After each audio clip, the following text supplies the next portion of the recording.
Bienvenidos a un nuevo episodio de Con Margen de Error, el podcast de Estamina, donde conversaremos con expertos en distintas industrias sobre el uso de los datos para la toma de decisiones estratégicas. Hoy nos acompaña Marcela Trejos. Ella cuenta con más de 30 años de experiencia y una sólida trayectoria en el área de mercadeo. Ha formado parte de agencias de publicidad durante una década y ocupó el cargo de gerente de mercadeo en EPA durante 5 años, seguido con 5 años como directora de mercadeo en Grupo Nación. Entre 2015 y 2020, Marcela lideró el departamento de comunicación, mercadeo y comercial en Deportivo Saprissa. Más recientemente se desempeñó como gerente general del centro comercial Oxígeno durante 4 años. Y el último año, Marcela fue la directora de comunicación, comercial y mercadeo de la Federación Costarricense de Fútbol, donde aportó su experiencia y liderazgo en el mercadeo deportivo. Hoy Marcela es consultora independiente en todas sus áreas de expertise, donde apoya a líderes y a CEOs a transformar sus liderazgos y negocios. Marcela, ¿cómo estás? Un gusto tenerte por acá. Feliz, encantada, muy ilusionada de este primer episodio. De ser la primera invitada a Con Margen de Error. No, Sí. muchas gracias por estar por acá. Marcela nos va a acompañar para conversar sobre un tema muy interesante, muy relevante, y es justamente la toma de decisiones en incertidumbre. Cuando las cosas no salen de acuerdo a lo pensado, teníamos un panorama general y realmente tocó cambiar las reglas del juego conforme avanzaban. Entonces, antes de entrar a ese tema, primero, Marcela, contanos un poco cómo ha sido este cambio, ¿verdad? Porque ahorita, como te estaba presentando, Sí. pues estuviste en el sector corporativo durante mucho tiempo y ahora hiciste ese switch a emprender, ¿verdad? Entonces, contanos cómo ha sido este cambio a nivel laboral. La verdad que el cambio ha sido más a nivel personal. Creo Ok. que tengo más espacio para diferentes cosas que antes no tenía, digamos, como para venir a este podcast, por ejemplo, ¿verdad? Creo que he priorizado mis horas de sueño. El sueño está comprobadísimo que es de las cosas más importantes en la funcionalidad de cualquier ser humano. Tengo también 53 años, ¿verdad? Entonces ya estoy como decidiendo cómo quiero vivir los próximos 50, digamos Claro. que si uno apunta a vivir ciento y pico. Entonces creo que estoy en un momento de vida que puedo hacer lo que estoy haciendo. Salirse del mundo corporativo no es fácil, a veces tengo crisis de quién soy, qué estoy haciendo, ¿verdad? Porque siempre he sido, uno lleva como el apellido de la empresa para la que trabaja y la anda puesta, ¿verdad? Y te sigue por Y mucho te tiempo. sigue por mucho tiempo, exactamente. Entonces, el dividir eso, el dejar de ser alguien para una institución, sobre todo cuando has tenido exposición pública, tal vez, es bastante difícil, pero me devuelvo a diariamente estar segura por qué lo estoy haciendo, ¿verdad? O sea, a devolverme a la razón por qué lo estoy haciendo. Y estoy, la verdad, súper contenta de estar pudiendo aportar desde diferentes lugares a diferentes empresas, no solamente en una industria, sino que estoy en distintas industrias, apoyando a CEOs, a líderes, a personas a formarse en su proceso de transformación, y eso lo disfruto muchísimo. Eso he notado, siguiéndote en Instagram principalmente, Sí. que estás apoyando mucho también talento joven, a Sí. a establecer esas bases, ¿verdad? Para que crezcan y se desempeñen mejor en sus roles. ¿Cómo ha sido como ese contacto o ese cambio también digamos, de haber pasado con stakeholders, digamos, de Sí. juntas directivas y demás, a estar hablando con las nuevas generaciones? Estoy fascinada de ver el talento que hay en las nuevas generaciones, los nuevos valores que han incorporado a la sociedad y su forma de trabajar. Creo que yo vengo de una generación que ha sido muy workaholic, ¿verdad? Sí. Sumamente, ¿verdad? De trabajar 10, 12 horas diarias, yo por lo menos, históricamente en un ambiente que también lo favorecía, ¿verdad? O sea, te decía si valías o no la cantidad de horas que uno estuviera sentado Mientras o más tarde trabajando. salías, Entre mejor. más tarde salía, yo a las 6 de la tarde, me acuerdo, en agencias de publicidad, a las 6 de la tarde te chiflaban si ibas para afuera, ¿verdad? Ajá. Literalmente. Claro. Hoy en día más bien es, no, yo necesito ir a surfear fin de semana, ¿verdad? O sea, entre semana. Entonces, El balance de vida. el balance de vida y esa comprensión que veo en esta nueva generación me encanta. Veo personas sí, con una vida mucho más balanceada, pero también con ganas y hambre de crecer y de comerse el mundo. Entonces, creo que he sido bastante cuidadosa en escoger las personas con las que trabajo, porque al final sí hay que tener ese ingrediente ahí, ¿verdad? Esas ganas de quererse comer el mundo literalmente, claro. ¿Verdad? Y querer crecer tener hambre de vida, ¿verdad? Y eso me Pues, parece que es un ingrediente importantísimo. genial. Y Marcela, tal vez antes de entrar en los temas de ahorita, no sé si quieres comentarnos sobre los servicios que estás dando actualmente como consultora. Sí, bueno, básicamente lo que estoy es, mi principal rol es el acompañamiento a líderes en formación y también en CEOs que ya están, digamos, en sus posiciones y tal vez como acompañándolos, viéndolos, ayudándoles a ver otra perspectiva que tal vez no ven en el día a día y el hecho de yo no estar adentro me permite siempre poder tener esa vista panorámica desde afuera, poder ver Que qué a veces está uno está pasando. ciego cuando está Sí. dentro de la empresa, que no quiere ver hacia los otros Exactamente. lados. No puedes ver, Ajá. no puedes porque estás ocupado operando, ¿verdad? Entonces, Exactamente. cuando estás ocupado operando, no puedes ver el macro. Y es importante poder de vez en cuando subirse a un quinto piso, como el que estamos aquí, Ajá. y a ver el panorama desde afuera para poder tomar las mejores decisiones. Excelente, Sí. excelente, me encanta. Ahora sí, devolvámonos unos cuantos años atrás, porque aquí probablemente la mayor parte de la audiencia que nos esté escuchando te conoce por tu paso en el Deportivo Saprissa y en la Federación Costarricense de Fútbol, que fue como de mucha exposición, ¿verdad? Entonces, yo lo primero que te quisiera consultar es, ¿qué te inspiró a involucrarte en el marketing deportivo principalmente?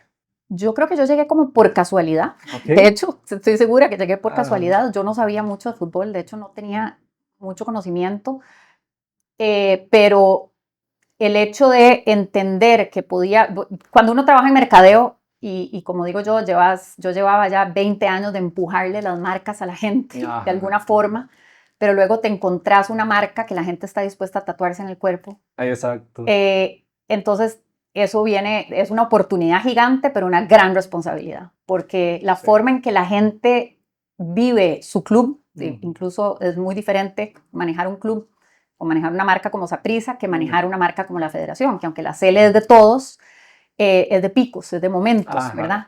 En cambio, el Periodos. equipo juega miércoles, domingo, o sea, hasta el nivel, digamos, de Constante. intimidad exacto que la persona tiene con la marca es muy fuerte. No hay un mejor ejemplo de un love mark como un No, equipo deportivo. no hay, definitivamente que no. Muy bien, muy bien. Justamente con lo que veníamos conversando, ¿verdad? De que estar en un equipo deportivo es distinto de trabajar en una empresa tradicional.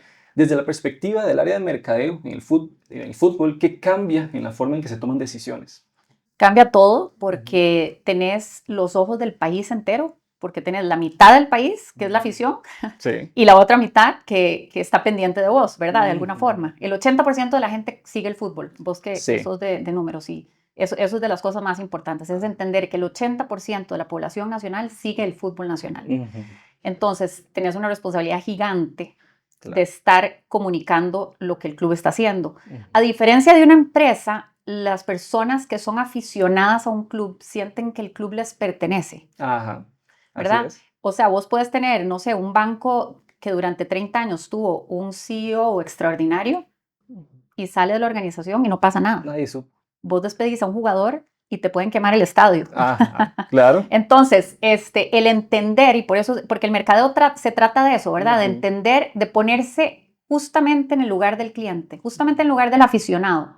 Entonces, yo siempre creo que el buen marketing tiene mucho que ver con sentido común, pero también tiene que ver con cómo me pongo del lado del cliente, cómo real y genuinamente entiendo al cliente. Entonces, cuando vos tenés una marca como Saprissa, ¿verdad? Básicamente, si hoy perdés un partido muy mal, no sé, que la liga te metió 3 goles en el estadio, hay que pasar un duelo, Sí. porque el aficionado está de duelo, ¿verdad? Entonces ese duelo, al día siguiente no le vas a vender una camisa, al día Exacto. siguiente no le trates de vender una entrada, al día siguiente no le dores ninguna píldora, porque no se la va a tragar y porque no la va a sentir. Entonces, el poder, digamos, estar del lado del aficionado, siendo consciente de lo que las personas sienten y viven, ese es el reto más grande que tenés versus una empresa, ¿verdad? Que tiene un mercadeo tradicional, ¿verdad? ¿Y eso se pareció bastante cuando estuviste en la Federación de Fútbol? Sí, pero muy diferente. O sea, sí creo que, al menos por la etapa que yo estuve solamente un año, pero en la etapa que yo estuve no me tocó un mundial, ¿verdad? Entonces, es diferente. O sea, obviamente que tenés de las Ls de todos, esa es la ventaja. La gente se pone la camisa de la ¿Y ahí L. los que tampoco siguen en fútbol? Igual. Exactamente. Ajá. Pero al final los jugadores no son tuyos, al final los ciclos son cortos, son momentos, de hecho hoy juega la Sele y no se siente tanto el ambiente de que hoy esté jugando la Sele porque de pronto todavía no hemos calentado el Mundial, ¿verdad? Entonces es un poco distinto, el nivel de exigencia es parecido, pero no es como el de un club. No es lo mismo. No es lo mismo. Muy bien. Justamente con eso que hablamos de que el equipo es de todos, ¿verdad? Sí. Nosotros en investigación de mercados tenemos un análisis que hacemos de salud de marca, donde hablamos de qué tan conocida es una marca, cómo se percibe la marca por sus distintos stakeholders, ¿verdad? Entonces, creo que en un equipo deportivo, vos me corregirás, es aún más complejo, porque digamos, en una empresa tenés la junta directiva, tenés los clientes y los trabajadores, por decirlo de una forma, que son los que van a estar percibiendo un poco más fuerte tu marca, pero un equipo deportivo, eso se convierte en un mar, ¿verdad? Stakeholders, por decirlo de una forma, o dueños emocionales de la marca. Entonces, ¿cómo gestionamos una marca en un caso como este, con un equipo deportivo? Mira, primero que nada, todo pasa por los resultados, ¿verdad? Y los resultados, no tenés ningún control sobre los resultados. No hay ningún control. Entonces, yo siempre les decía a los jugadores, porque yo hacía mucha investigación, a mí me gusta mucho la investigación y la data, como decís vos, para tomar decisiones. Y una de las cosas más interesantes que salió en el primer estudio que me tocó hacer a nivel cualitativo es que la gente está dispuesta a perdonar un resultado, pero no está dispuesta a perdonar que no lo dieron todo en la cancha. Entonces, cuando vos decís eso, cuando vos le decís eso al jugador, ¿verdad? Tenés que estar dispuesto a matarte en la cancha. Para que el aficionado diga, está bien, se mató, ¿verdad? O sea, fallaste lo dimos todo. Pero te veías ahí pulseando la cabeza. Exactamente, exactamente. Entonces, ese es el core del negocio, ¿verdad? Entonces, cuando vos tenés ese core claro, esa parte es importante. Ahora, entendiendo eso y entendiendo que los resultados no te pertenecen y no puedes tener control sobre ellos, hay que enamorar. Hay que enamorar al aficionado, hay que darle cosas nuevas, hay que sacar camisas conmemorativas, hay que estar informando lo que está pasando. O sea, las redes sociales juegan un rol crucial en este momento. Cuando yo llegué a Saprissa, eso fue hace 10 años exactos. Entonces, apenas había, no sé, estaba Facebook, o sea, no sé, estaban empezando las redes, pero sí nos pusimos el reto de sorprender a la afición. Usar el humor. Para mí el humor es un recurso importantísimo en comunicación. Usar el humor, usar un poquito de chota, pero no tanto como el aficionado, ¿verdad? De hueso colorado, pero sí cómo logras jugar, ¿verdad? O sea, el gamification de alguna forma, el empezar a seducir a la afición con campañas, con historias, ¿verdad? ¿Qué pasa detrás de la cancha? ¿Qué pasa en un estadio? Y una de las cosas más importantes que sí logramos hacer fue entender que el eslogan de esa campaña, que después te la cuento un poco, pero es si vivís en el estadio, Saprissa vive en vos. Entonces, ese eslogan, digamos, que lo acuñamos hace ya casi 10 años, fue vital, ¿verdad? Eso es como decir, porque al final vos competís contra el Barcelona y contra el Real Madrid, y hay una sola billetera. Vas a comprar o la camisa del Real Madrid o la de Saprissa. Tienes que decir. Y cuando vos tenés acceso a ver la calidad de fútbol de una liga española o de una Champions, pucha, es complicado, ¿verdad? Entonces, ¿qué elemento le das a la gente para lograr sostener esa afición? El estadio. Claro. La vivencia. Algo que me parece muy interesante de lo que mencionaste ahorita, que le damos a la afición, y creo que ha sido muy interesante de Saprissa, es que yo he visto que cuando sacan un tercer uniforme, ¿verdad? Normalmente casi siempre está participando por las mejores camisas del mundo, ¿verdad? Entonces me llama mucho la atención cómo toman esa decisión, ¿verdad? En qué se va a basar ese tercer uniforme, ¿verdad? Porque yo he visto, me acuerdo que en algún momento se trató del Mundial de Japón, en algún otro momento, ¿verdad? Era recordando a los porteros, ¿verdad? ¿Cómo identifican, ¿verdad? Ese elemento que le genera cariño a la afición, pasión, ¿verdad? Para tomar una decisión tan importante. ¿Sabes qué pasa? Que un club que tiene la historia que tiene Saprissa, tiene muchas cosas que contar, ¿verdad? Entonces, creo que es unir esas dos cosas, o sea, el hecho de que necesitas sorprender al aficionado y tenés una historia que contar y lo haces con un diseño de calidad, nosotros lo que hicimos fue negociar con Capa el poder, que eso casi ninguna marca te va a dejar hacer eso. O sea, Nike no te va a dejar hacer, Adidas no te va a dejar, bueno, Adidas ahora con las L sí nos dejó meterle mano, pero el punto es que no es tan fácil, ¿verdad? Entonces, logramos negociar, bueno, usted deme el diseño de la camisa, o sea, el esqueleto, y yo sobre eso diseño. Te plasmo la idea. Sí, porque o sea, un italiano en Capa, ¿verdad? No va a estar entendiendo qué fue lo que pasó acá, qué trasfondo tenemos, ¿verdad? Entonces, la primera camisa que logramos hacer así fue con los nombres de todos los jugadores, esa azul, que fue increíble. Yo dije, bueno, nos dieron 3 opciones, que si poníamos, no sé, los 2 campeonatos o los no sé qué, y los nombres de los jugadores,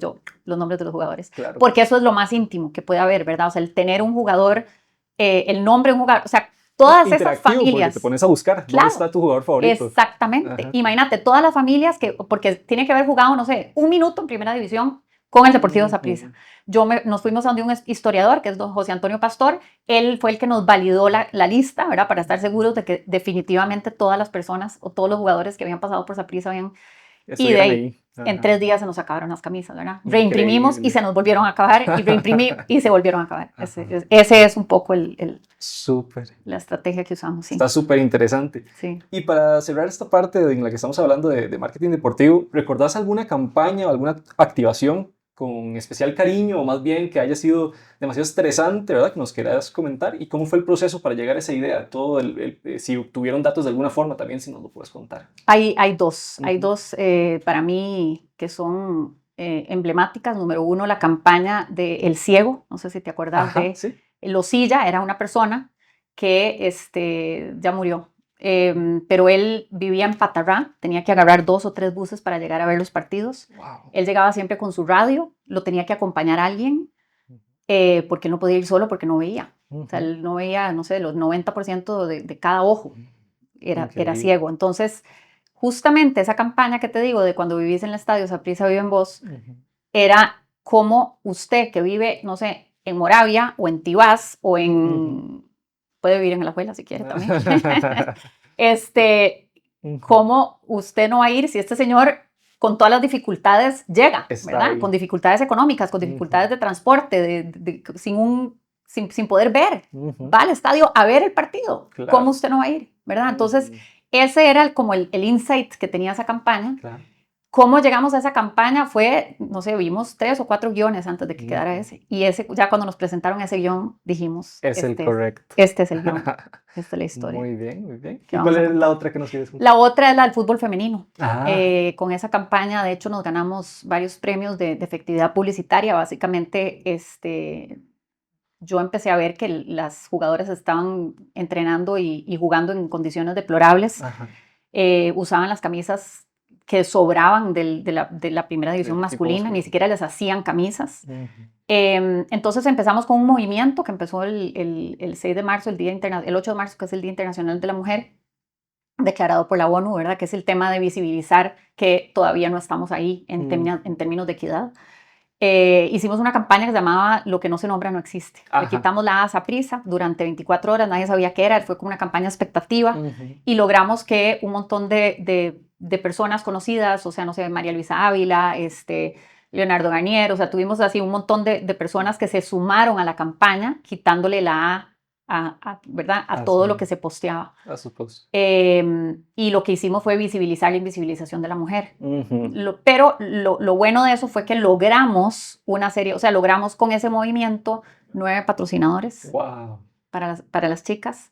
De hecho, salió Daniela Cruz, la capitana del equipo, con una camisa sin marcas.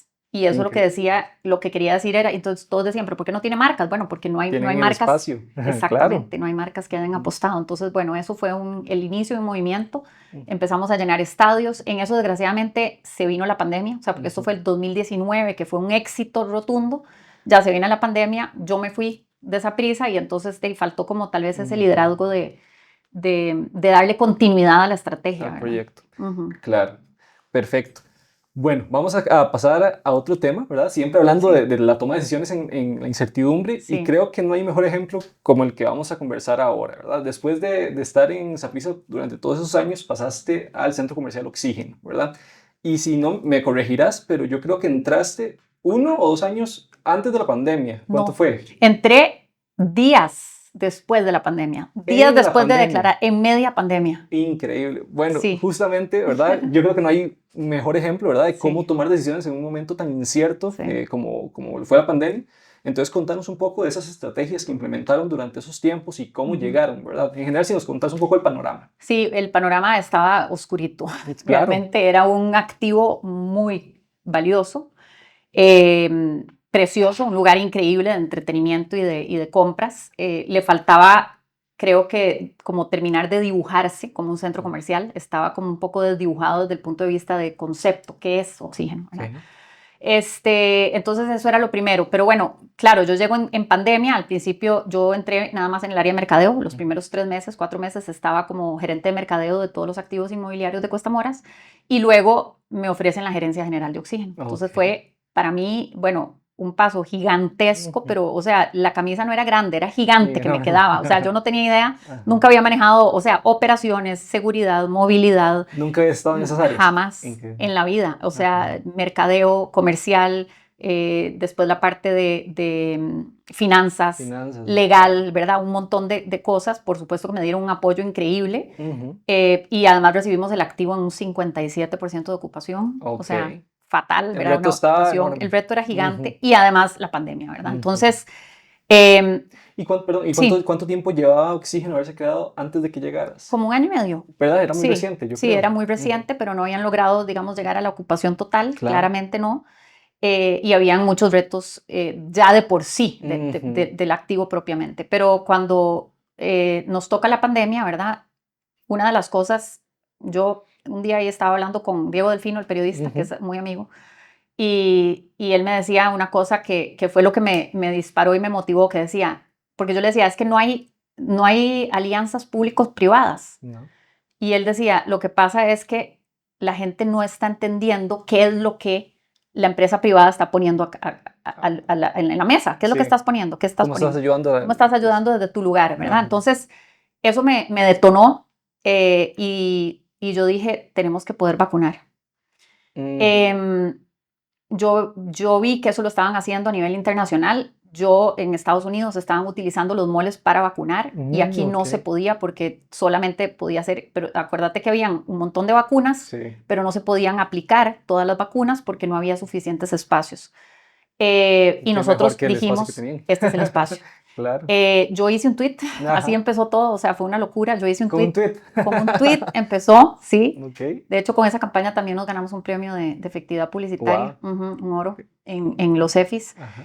Y básicamente lo que dije fue, nosotros desde Oxígeno también queremos vacunar, ¿cómo Ujú. hacemos? Entonces se tiró como Entonces ese mismo día me estaban llamando del área de Cujuquí de Heredia, Wow. del área de salud Ujú. de Cujuquí de Heredia. Después estaba hablando con la regidora de Heredia. Ujú. Para no cansarte con el cuento, o sea, esto fue un sábado y el domingo siguiente empezamos a vacunar. No. Se nos ocurrió hacerlo, Rapidísimo. sí. Lo que hicimos fue, bueno, el gerente de operaciones en ese momento me dijo, Marce, ¿y por qué no en Kitsania? Kitsania estaba cerrado obviamente Ajá. porque No pueden exponer a los chicos. exactamente, no se Ujú. podía. Entonces, ese espacio era gigante, es como era una especie de Epcot. Entonces, el espacio era enorme, pudimos abrir más de 12 vacunatorios. Ujú. Logré hablar con Román Macaya, no sé Ajá. cómo, pero logré conseguir el teléfono de él, lo llamé directamente así, no me importó. Y dije, aquí hay que salvar vidas, o sea, tenemos que Ujú. hacer algo para acelerar el proceso de vacunación. Claro.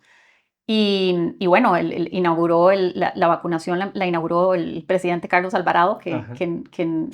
nos dio la posibilidad, ellos nos dieron, entendieron el valor que tenía, que nosotros lo que Ujú. estábamos era poniendo a disposición la operación, El la activo. logística, la Ujú. comunicación, la seguridad, ¿verdad? O sea, todo para que se dieran las condiciones para que la gente se pudiera, y que nosotros Claro. no íbamos a tocar una vacuna. Es que yo creo Ujú. que ese fue como el tema, ¿verdad? Es decir, yo no te voy a tocar una Yo vacuna. te doy el espacio. Yo te doy el espacio, te doy la Ujú. movilidad, te doy todo lo que usted no tiene hoy Ajá. en términos logísticos, yo se lo pongo. Claro. Y así fue como empezamos a vacunar. Y en ese momento donde toman esas decisiones, ¿cuál era el estado, digamos, a nivel comercial del A nivel centro? ¿Habían tiendas comercial, abiertas o estaban no, cerradas? prácticamente todo estaba cerrado, Estaba cerrado. solamente las comidas sí estaban Ujú. abiertas por horarios, ya ni me acuerdo cómo era la Ajá. situación, es que era una cosa ya de no, ¿verdad? Claro. ni se acuerda uno que pasó por ese infierno. Sí. Pero bueno, en medio de esa crisis logramos hacer eso. Otras cosas que también hicimos fue, dijimos, bueno, ¿cómo nos seguimos posicionando como el mall de entretenimiento? Hicimos un concierto, varios conciertos desde el parqueo. La Ok. gente Cada iba en iba el llegando a su carro carrito. y vivía la experiencia en el parqueo, ¿verdad? Entonces Bien. tuvimos a Malpaís, hicimos varios conciertos con músicos nacionales también para darle a los músicos trabajo que estaban en ese momento en una Sí. situación Hacían tremenda. lives para poder recaudar Claro, fondos, yo me acuerdo. Claro. exactamente. Entonces lo que hicimos fue eso. Después hicimos una casa de sustos también en el parqueo bajo techo para que la gente viviera la Ajá. experiencia. Entonces al final es cómo conectas la realidad que estás viviendo Ujú. con el activo, Ah, con tu negocio, ¿verdad? O sea, mm, cómo se conectaban estas dos cosas. Y sí. creo que esos fueron esfuerzos que se hicieron sin ninguna intención comercial, Ujú. pero terminaron siendo un éxito al punto que hoy ya Oxígeno está, creo que ya el Está 95, ocupado. 96% de ocupación. Claro. Y sí logramos Mm, eso. Creo que la vacunación movilizó a mucha gente a conocer el ujú, lugar, entendió que había espacios verdes, un montón de otras ujú. cosas que otros centros comerciales no tienen, No se ofreció. no se los Ujú. ofrecían y ahí logramos también terminar de posicionar el concepto. Súper interesante. Y ahí, Sí. digamos, tenías a ese público, ¿verdad? A la parte masiva que llega al centro comercial, pero ¿cómo fue entonces ya, digamos, a tu cliente principal, los inquilinos, por decirlo de una forma, cómo fue el proceso como para empezarlos a involucrar, que ellos también pudieran Ujú. regresar, ¿verdad? Fortalecerse después de una época complicada? ¿Qué se pudo, qué hicieron en ese Vieras que, caso? que mm, aquí sí tengo que darle el crédito a la junta directiva, que Ujú, fueron muy leales y muy compasivos, digamos, si podemos usar esa ujú. palabra, con los inquilinos.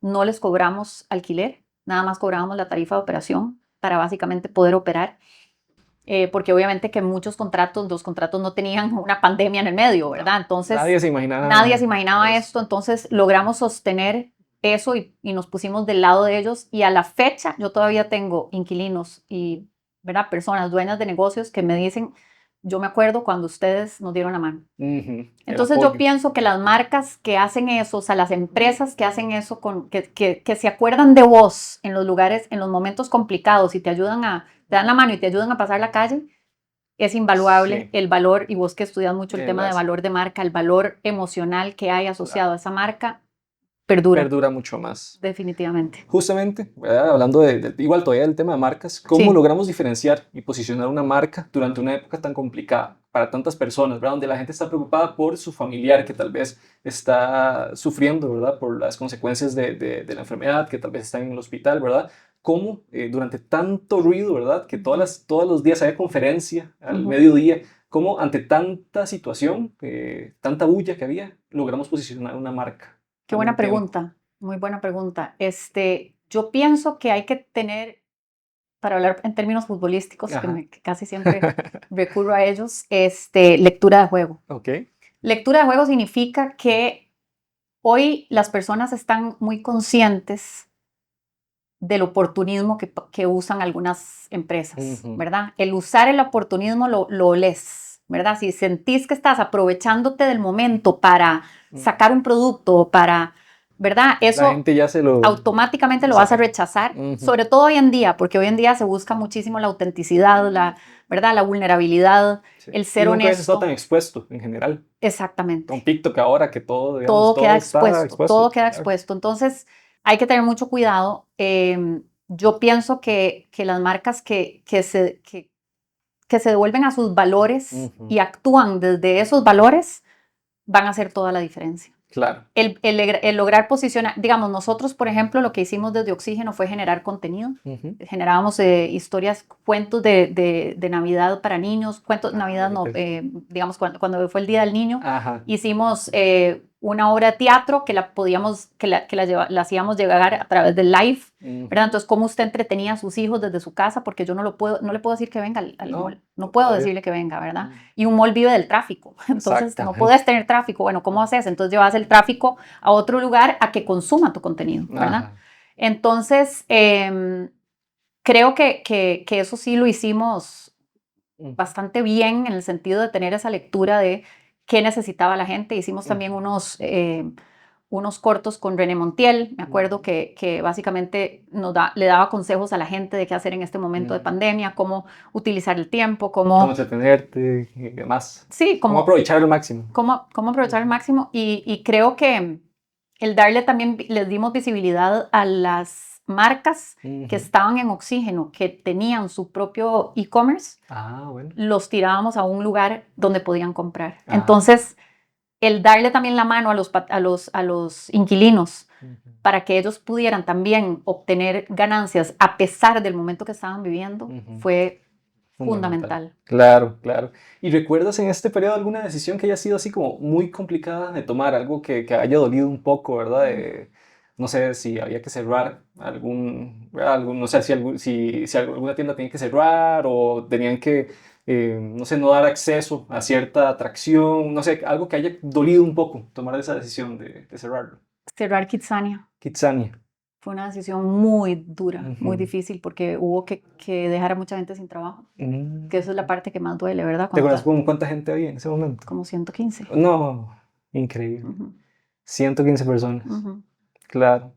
No, definitivamente. Sí, digamos que en conjunto tuvimos que despedir a unas 115 personas entre Oxígeno y Kitsania, pero digamos, solo cerrar Kitsania fue muy duro, ¿verdad? Un lugar que estaba diseñado para tener niños, para tener experiencias, para que pudieran aprender, para que pudieran crecer. Mágico.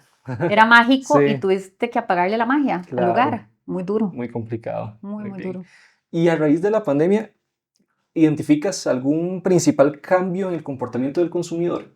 ¿Y qué aprendiste tal vez de esos cambios? Yo pienso que en el momento el consumidor se hizo mucho más selectivo. En ese momento, ¿verdad? No me devuelvo a hoy. Ahora te digo lo que creo que ha pasado en el tiempo.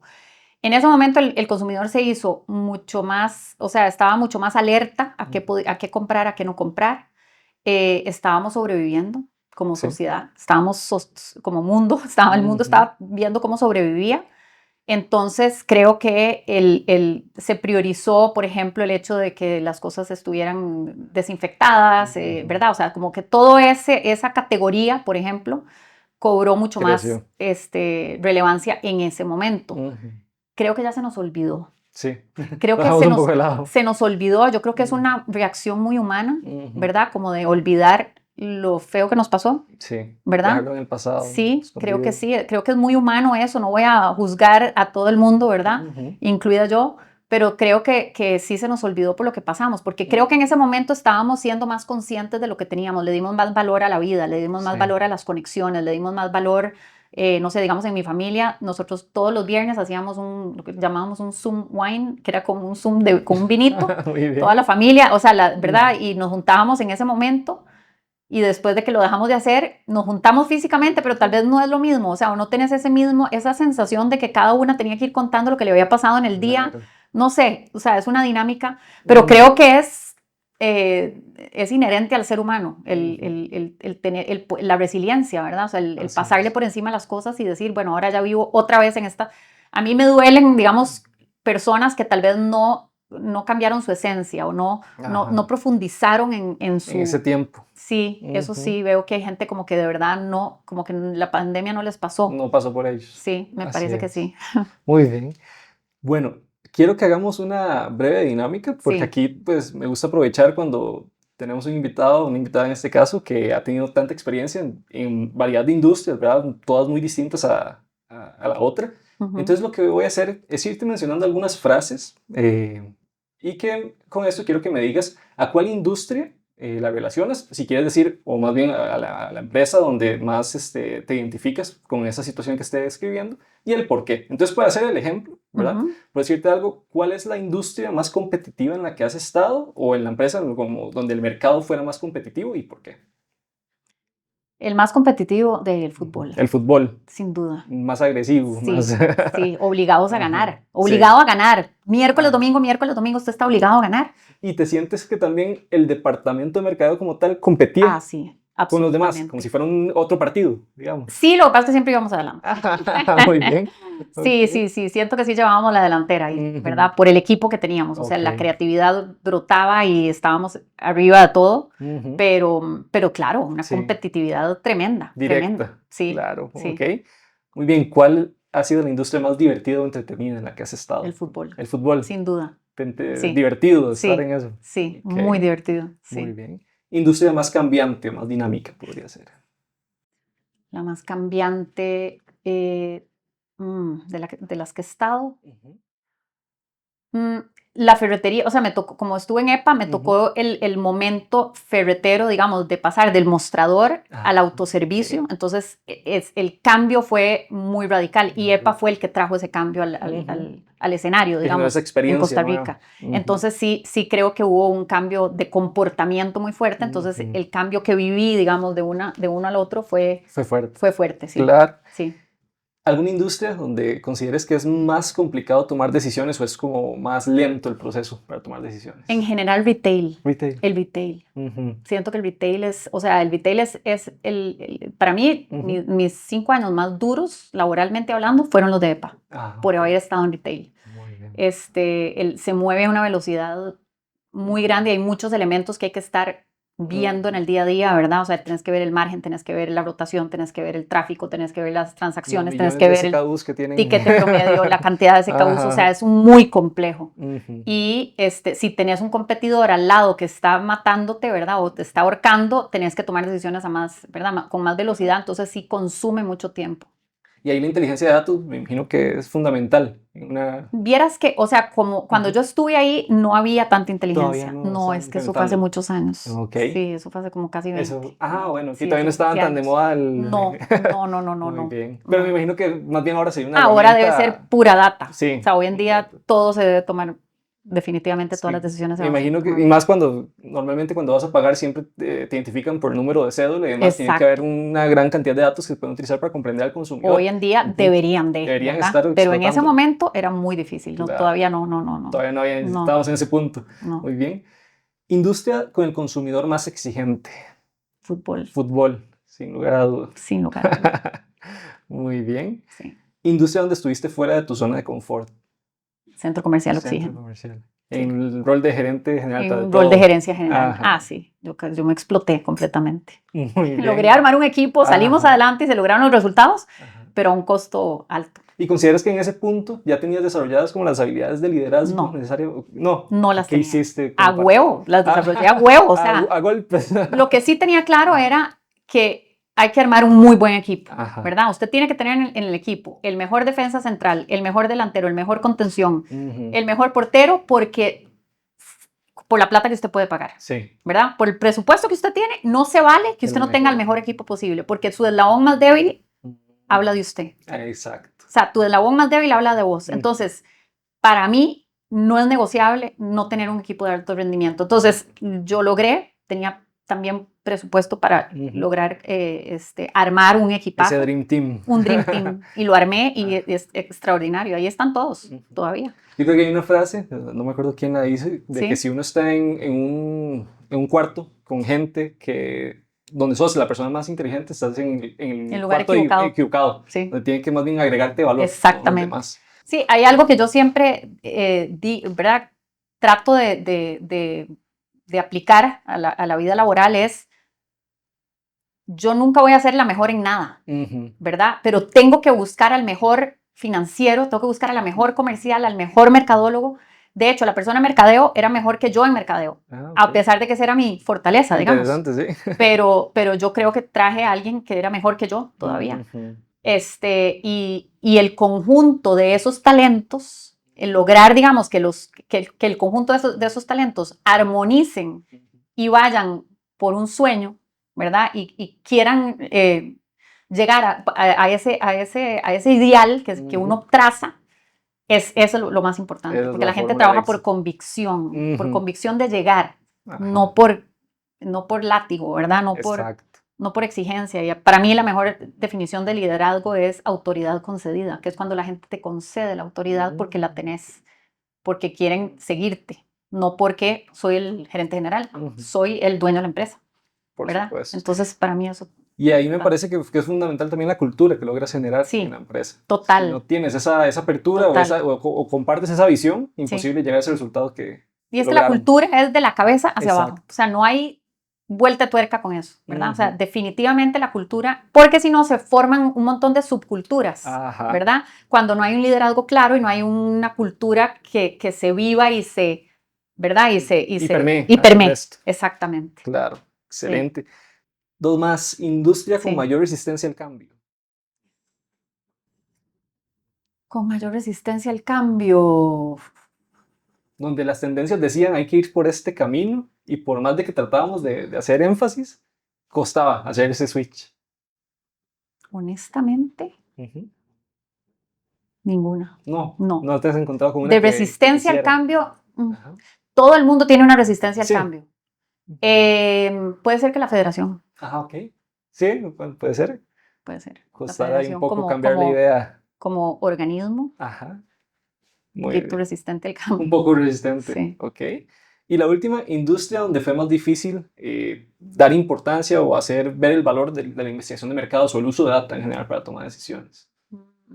Donde nos costara que confiaran, ¿verdad?, en el valor que nos va a traer esto, el retorno que nos va a traer de invertir en investigación. O tampoco encontraste. Te voy a responder con, no con una respuesta correcta, Ajá, pero ajá. digamos, a lo largo de mi carrera ha sido muy poco, mucho menos de lo que yo hubiera querido, el uso de la data. Ok. Honestamente, en todas las Hubieras querido industrias en usar las que he mucho estado, más. hubiera querido no solamente sí, porque para mí de nada sirve la data si no se acciona. Exacto. Entonces, a veces, ¿verdad? Nos sentamos ahí a ver un montón de dashboards y un montón de cosas y yo, ajá, pero ¿y eso qué ¿Y qué significa? hacemos con esto? ¿Qué hacemos con Ajá. esto? ¿Qué?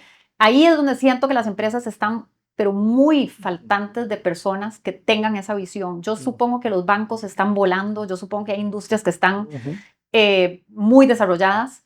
En las industrias en las que yo he estado, realmente se ha usado poco la data. Sí. Y eso me duele decirlo. Me Quisiera duele haberlo mucho. usado Ah, más. sí, mucho más. Excelente. Oye, y Sí. Marcela, aprovechando, igual para ir cerrando este Sí. episodio y con esta, más bien con esta reflexión que estabas haciendo, creo que el siguiente dato va muy relacionado. Ujú. Quiero consultarte qué opinas más bien de la situación del país con lo siguiente. Según los datos de SOMAR, que es el organismo que a nivel Sí. mundial promueve las mejores prácticas en el área de investigación de mercados, ellos tienen datos de que en Costa Rica se hace una inversión en investigación de mercados de 1.3% de lo que se invierte en publicidad. Y como referencia, por ejemplo, un país como México invierte el 5%, Guatemala un 7%, Chile un 8% y Colombia hasta un 14% de lo que se invierte en publicidad. Entonces aquí estamos básicamente haciendo mucha bulla sin analizar qué es lo que está pasando. Muy interesante.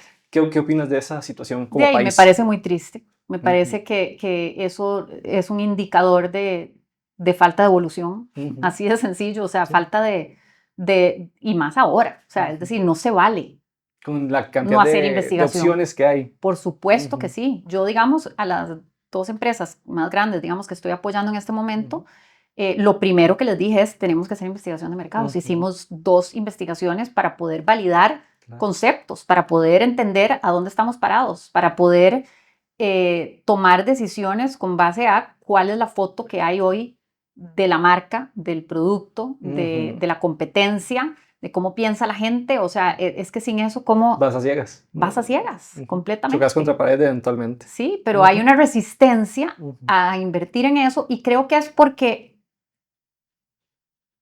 me parece que es porque no hay suficientes ejecutivos ujú. que accionen, Que sepan cómo accionar con esa que data. sepan cómo accionar. Entonces, Ujú, el gerente general probablemente, o ujú, ¿verdad? Los altos mandos que toman las decisiones de si se invierte o no en investigación, ujú. dicen, ¿para qué? Si de por sí no se usa. Ah, Ajá. llevo no sé cuántos estudios y no hemos hecho nada. Claro, pero ¿por qué no has hecho nada? Porque lo dejaste guardado en Lo una dejaste carpetita y guardado en una nunca hiciste carpeta. nada. Ajá. Y ni siquiera tenés que hacer investigación. A veces es la data misma de la empresa. Escuchar o ¿Por qué no la analizar lo que pasa en ves? redes, lo que sea. Algo sencillo. Exactamente. Ujú. Es súper fácil hoy, pero Exactamente. no estamos ahí. A mí me Mm, duele que no estemos ahí. ujú, Y ese dato no lo conocía y me parece ujú. muy triste. Sí. Creo que hay que Ujú, impulsar